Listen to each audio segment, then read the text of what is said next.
বাড়িতে ইলিশ মাছ রান্না হয়েছে, অথচ পুত্রবধূ কেবল ডাল আর আলু ভাজি সমেত একটা ভাতের থালা সিরাজ আলীর সামনে রাখল। তখনও চারপাশ ইলিশের ঘ্রাণে ম ম করছে। বৃদ্ধ সিরাজ আলী খুব ইতস্তত করে বলল, বৌমা, ইলিশ মাছ কি শেষ? পদ্মার ইলিশ কত বছর ধরে খাই না, খুব ইচ্ছা করে একটা টুকরা। কথা শেষ করার আগেই চোয়াল শক্ত করে জবাব দেয় সায়মা, সিরাজ আলীর বড় ছেলের বউ সে। বলে, বাবা, আপনার বড় ছেলের কি আর পদ্মার ইলিশ কেনার সামর্থ্য আছে? ওই কোনো রকম একটা পোনা টাইপ ইলিশ আনছে, তাও কাটা ভর্তি ওতে। আপনি তো আর এত কাটা বেছে খেতে পারবেন না। অত ভালো মন্দ খেতে মন চাইলে আপনার বাকি দুই ছেলের বাড়ি গেলেই তো পারেন, তাদের তো আয় রোজগার খুবই ভালো, আপনার মন মতো পঞ্চব্যঞ্জনের ব্যবস্থা করতে পারবে। খামোখা বড় ছেলের ঘাড়েই সবসময় পড়ে থাকেন কেন? যাই হোক, ইচ্ছা হলে ভাগবেন, ছেলের বাড়ি আপনার, আমি তো বাধা দেওয়ার এখতিয়ার রাখি না। কেবল আপনার ভালোর জন্যই বললাম আর কি। আপনার মুখে তো মাশাল্লাহ রাজ্যের রুচি, অন্য বুড়োরা তো নাকি খায়ই না, অথচ আপনি তো ২৪ ঘণ্টাই ভালোমন্দ খাওয়ার তালে থাকেন। সায়মার সুদীর্ঘ অপমানসূচক কথা বৃদ্ধ সিরাজ আলীর গায়ে লাগল বলে মনে হয় না, কারণ সে পুনরায় কাতর স্বরে বলল, বৌমা, তুমি আমারে এক পিস মাছ একটু বেছে দিয়ে যাও না, অনেক দিন ধরে ইচ্ছে করতেছে।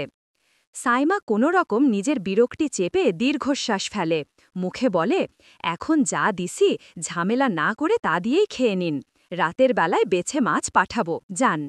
শালাটা দুপুর, বিকাল, সন্ধ্যা আশায় বসেছিলেন সিরাজ আলী। রাতে অবশ্য সাইমা আর এ ঘরে এলোই না, কোনো অনুষ্ঠানে নাকে গিয়েছে সে বাচ্চাদের নিয়ে। কাজের মেয়েটি এক থালা ভাত সিরাজ আলীর কামরায় রেখে গেল, শুকনো করকরে ভাত, পূর্বের ডাল যা এখন খানিকটা টকে গেছে, আর সাথে কিছুটা লাল শাক ভাজি। কেন জানি চোখে পানি চলে আসলো সিরাজ আলীর। অনেক কষ্টে তা সংবরণ করার চেষ্টা করল সে। সে তো বাচ্চা নয়, লাল শাক কি খারাপ জিনিস? ডাল একটু টক হতেই পারে, এতে কান্নার কি আছে? কত সময় খালি কলমি শাক দিয়েই ভাত খেতে হয়েছে তাকে, সেই যে অভাবের দিনগুলোতে। কই, তখন তো চোখে পানি আসেনি। তাহলে ইদানিং কি হলো তার? কত ইস্পাতের মতো শক্তপোক্ত একটা পুরুষ ছিল সে, জীবনের বহু ঘাত প্রতিঘাত, দুঃখ যন্ত্রণা সইয়েছেন স্বাভাবিকভাবে। পুরুষ মানুষের বুঝে কাঁদতে আছে?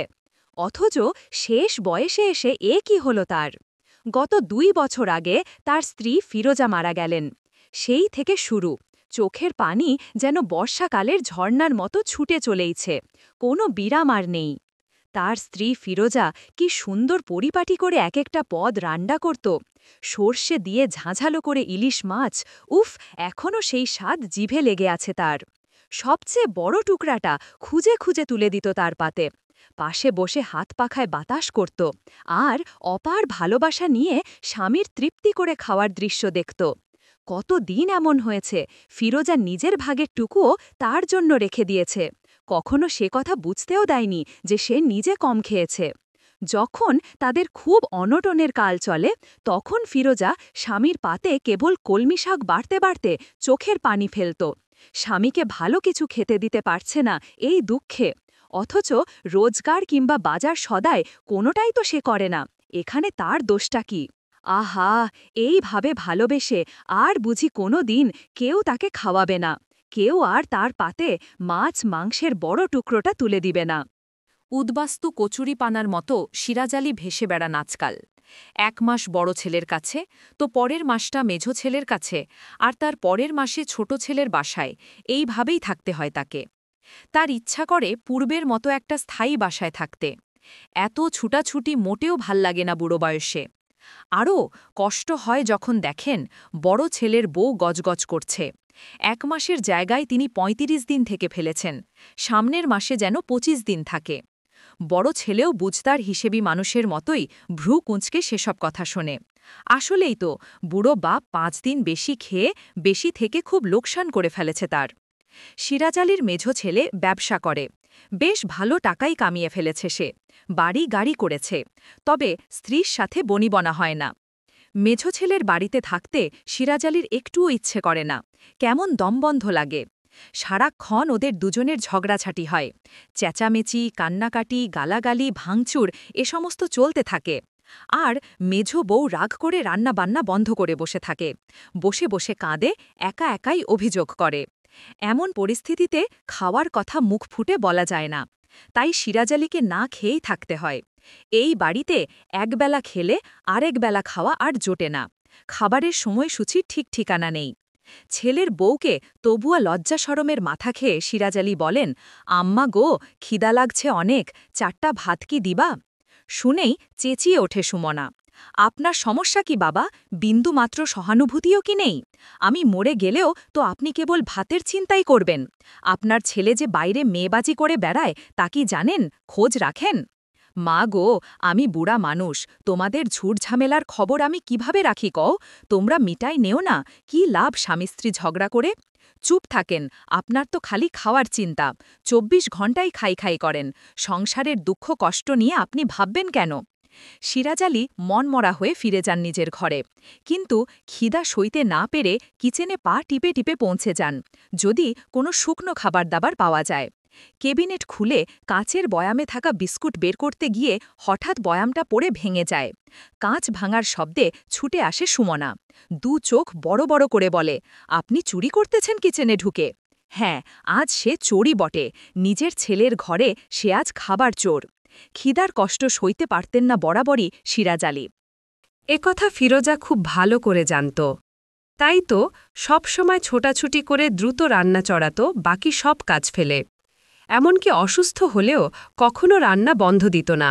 জ্বর গায়েও রেধে ফেলত স্বামীর প্রিয় খাবার, বানাত শেষ পাতে মিষ্টিমুখ করার জন্য পায়েস কিংবা ক্ষীর। স্বামীর সাথে ঝগড়া হলেও সেই রান্না কখনো থেমে থাকেনি। বলতো, বারে, ঝগড়া করে আমাকে কথা শুনিয়েছে বলে কি জেদ ধরে বসে থাকব? মানুষটা যে না খেয়ে একদমই থাকতে পারে না। ছোট ছেলে বেশ ভালো বেতনের একটা চাকুরি করে, শহরে মেয়ে বউ নিয়ে থাকে সে। নাতনিকে অবশ্য সিরাজ আলীর কাছে খুব একটা ভিড়তে দেয় না ছোট বউ ইদানিং। তার ছোট্ট মেয়েটি নাকি গ্রাম্য ভাষা, অশুদ্ধ শব্দ শিখে ফেলবে দাদার কাছে থাকলে। তাই এই বাড়তি সাবধানতা। ছোট বউয়ের রান্নার হাত ভালো না। ভাত আঠালো হয়ে যায়, নয়তো চাল চালই থাকে। তরকারিতেও রোজই লবণ মরিচের পরিমাণে বেশ কম হয়। তাছাড়া কয়েকটা আইটেমই রোজ রাধে ঘুরিয়ে ফিরিয়ে, একঘেয়েমি রুটিন। অথচ কি চমৎকার রাঁধত ফিরোজা। ঝড়ঝাড়ে জুঁই ফুলের মতো ভাত, কত ধরনের রান্না যে সে জানত। কি সুস্বাদু ছিল সেই সব রান্না। সিরাজ আলী কখনোই পুত্রবধূর রান্নায় খুঁত ধরেন না, যা দেয় তাই খেয়ে নেন। কিন্তু সে রাতে এত বেশি লবণ দিয়েছে তরকারিতে যে না বলে থাকতে পারলেন না তিনি। খুব মার্জিতভাবে বিষয়টা বৌমাকে বললেও সে মুহূর্তেই যেন ক্ষেপে ওঠে। ছেলে ফিরলে কান্নাকাটি করে ইনিয়ে বিনিয়ে কত কি বলে। এত কষ্ট করে রেধে খাওয়ায় শ্বশুরকে, আর তবুও তিনি খুঁত ধরেন, কথা শোনান। বউয়ের কথায় ছোট ছেলে এসে তাকে খুব কথা শুনিয়ে গেল। এই বুড়ো বয়সে এসে এত ভীমরতি হয়েছে কেন তার? সারাক্ষণ শুধু খাওয়া খাওয়া আর খাওয়া। এত হইচই ঝামেলাঝাটির পর সে রাতে আর খাওয়া হয়নি ঠিক মতো সিরাজ আলীর। বিষণ্ণ মন নিয়ে তিনি গিয়ে পড়ে থাকেন নিজের ঘরে, আর ছেলে বউয়ের রাগ ভাঙাতে ওদের নিয়ে গেছে রেস্তোরাঁয়। শূন্য ঘর, নির্জন সুদীর্ঘ রজনী, অথচ চোখে ঘুম নেই। কাজও নেই হাতে কোনো, কেবল মৃত্যুর জন্য অপেক্ষা করা ছাড়া। এই সব রাত পার করতে বড্ড কষ্ট হয়। পেটের খিদার চেয়ে বড় যন্ত্রণা বুঝি আর কিছুই নেই। পেটে খিদা থাকলে কোনো কিছুতেই মানুষের মন ভরে না। খাবার বাদে তখন অন্য কোনো চিন্তাই তখন মাথায় আসে না। ইদানিং সিরাজ আলীও কেবল দীর্ঘ রজনী কাটা নানান খাবার দাবারের কথা ভেবে ভেবেই। খিদায় ঠিকমতো ঘুমও আসে না তার। কখনো আবার পেট ভরেলেও মন ভরে ঠিক খাওয়াটা হয় না। আজও অন্যান্য রাতগুলোর মতোই চোখ বুজে তিনি দেখতে পাচ্ছেন ধোঁয়া ওঠা বাসমতি চালের ভাত, তার ওপর খাঁটি গাওয়া ঘি ছড়ানো আছে কিছুটা। বিল থেকে ধরে আনা পুঁটি মাছের ঝালঝাল তরকারি, সজনে পাতা দিয়ে রাধা ডাল, পালং শাক দিয়ে ইলিশের মাথা, সর্ষে দিয়ে ইলিশ মাছ, পাটায় বাটা হরেক রকমের ভর্তা, খাবার শেষে আতপ চাল গুঁড়ো করে বানানো দুধ চিতুই, কল থেকে মাত্রই চেপে আনা ঠান্ডা টলটলে 1 গ্লাস পানি। ফিরোজা এইসব কত যত্ন করে তার জন্য করত। পাশে বসে চেয়ে থাকত চাতকের মতো, কিছু লাগবে কিনা, আরও খানিকটা দেবে কিনা।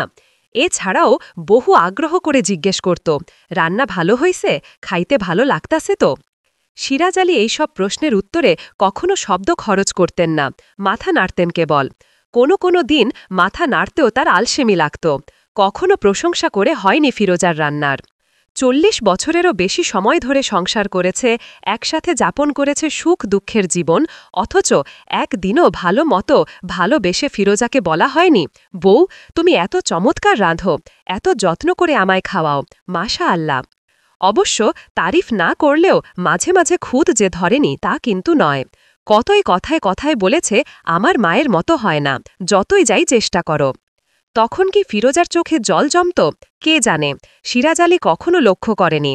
শেষ বয়সে এসে বুড়ো বুড়ি যখন ছেলেদের সঙ্গে থাকতে শুরু করল, ফিরোজা সর্বদাই রান্নাঘরে যেয়ে দাঁড়িয়ে থেকে তার খাবারটা নিজে বেড়ে আনত, পাছে ছেলের বউ যদি শ্বশুরকে কম দেয় কিংবা ভালোটা না দেয়।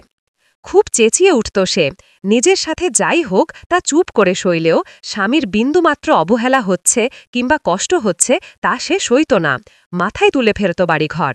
ওভাবে চেঁচামেচি করে কোনো কিছু আদায় করার ক্ষমতা সিরাজ আলীর নেই। ফিরোজা খুব পারত, লজ্জা কিংবা অস্বস্তি লাগত না তার। বড় গলায় ছেলেদের বলতো, বুড়া বাপেরে সম্মান না দিয়া যাইবি কই, চেলাকাট দিয়া পিটামু এক্কেবারে বউদের কথায় যদি নাচছ। তাকে ঢাল হয়ে সংসারের কুৎসিততম দিকগুলো থেকে আগলে রাখা বুড়ি ফিরোজা আর নেই। কোনো দিনও ফিরোজার প্রতি আলাদা করে কৃতজ্ঞতা কিংবা ভালোবাসা কোনোটাই অনুভব করেনি সিরাজ আলী। কত কথা শুনিয়েছে বোকাশোকা ধরনের বউটিকে সে, কত ধমকেছে, কত জেদ দেখিয়েছে। তার সব জেদ রাগের অবসান হয়ে গেছে আজ। অমন করে কেই বা অচল বুড়োর রাগ সইবে ওই একটি মানুষ ছাড়া। ওভাবে আর কে খেয়াল রাখবে, কে ভালোবাসবে অত যত্ন করে, কে আর পাতে তুলে দিবে তার সবচেয়ে প্রিয় খাবারটা? নিজে কম খেয়ে কে তাকে বড় ভাগটা এগিয়ে দেবে অমন করে? ক্ষিধা নিয়ে অন্য ভাবনা ভাবা দায় হলেও সে রাতে সিরাজ আলী খুব করে ফিরোজার কথা ভাবলেন। শেষ রাতে তো শোয়া থেকে উঠে নিজের কাপড়ের ব্যাগ থেকে হাতরে ওর একটা ছবিও বের করলেন। অতি সাধারণ চেহারার একজন গৃহিণীর ছবি, তার মাথায় ঘোমটা, সহজ সরল গোলগাল চেহারা, ঠোঁটে বিস্তৃত হাসির রেখা। মৃত স্ত্রীর ছবিটায় পরম মমতায় নিজের শীর্ণ হাত দুটি বুলালেন সিরাজ আলী। অশ্রুসজল চোখে বললেন, ফিরোজা বউ, তোমারে আমি কোনো দিনও ভালোবাসি বলি নাই, বলার প্রয়োজনও মনে করি নাই। তোমার সাথে কোমল স্বরে মমতা নিয়ে কথাও তো খুব কম বলছি। পুরুষ মানুষের মিনমিনানি স্বভাব যে ভালো না, সব সময় সিংহের মতো গর্জন করতে হয়, তাই তো যাই না আসছি ছোট থেকে। তোমারে কোনো দিনও মূল্যবান কেউ মনে হয় নাই। মনে হইছে তুমি বোধহয় আমারে ছাড়া অচল, অথচ আজ দেখি আমি বরং তোমারে ছাড়া অচল হইয়া পড়ছি। তুমি যে আমার এত আপনজন তা কখনো মাথায় আসে নাই। যদি আর একটাবার তোমারে পাইতাম, তোমার দুই চক্ষে চাইয়া বলতাম, আমি তোমারে ভালোবাসি বউ, বলতাম আমি তোমার প্রতি কৃতজ্ঞ, তুমি আমার পরম আপনজন। রাত জেগে তোমার অর্থহীন গল্পগুলো শুনতাম, তোমারে ধমকে চুপ করাই দিতাম না। খেতে বসে তোমার মুখেও এক লোকমা খাবার তুইলা দিতাম, বলতাম তুমিও আমার সাথে বসেই খাও, আমিও দেখতাম তোমারে যেমন করে তুমি আমায় দেখো। সিরাজ আলীর চোখের পানি কুচকে যাওয়া গাল বেয়ে গড়িয়ে শেষে ফিরোজার বাঁধানো ছবির কাচের উপর পড়ে। এই অস্ত্রজল, এই ভালোবাসার স্বীকারোক্তি কোনোটাই আর তার অবধি পৌঁছবে না। সেই যে চপলা কিশোরী, লাজুক তরুণী, মাঝবয়সী গৃহিণী কিংবা বয়সের ভারে নুয়ে পড়া বৃদ্ধা ফিরোজা, সব বয়সেই হয়তো স্বামীর কাছ থেকে একটু স্তুতি শুনতে চেয়েছে, একটু তারিফ, একটু মায়ামাখা কথা, একটু ভরসার স্পর্শ। অপেক্ষায় কেটেছে তার ৪০টা বছর, কখনো পায়নি।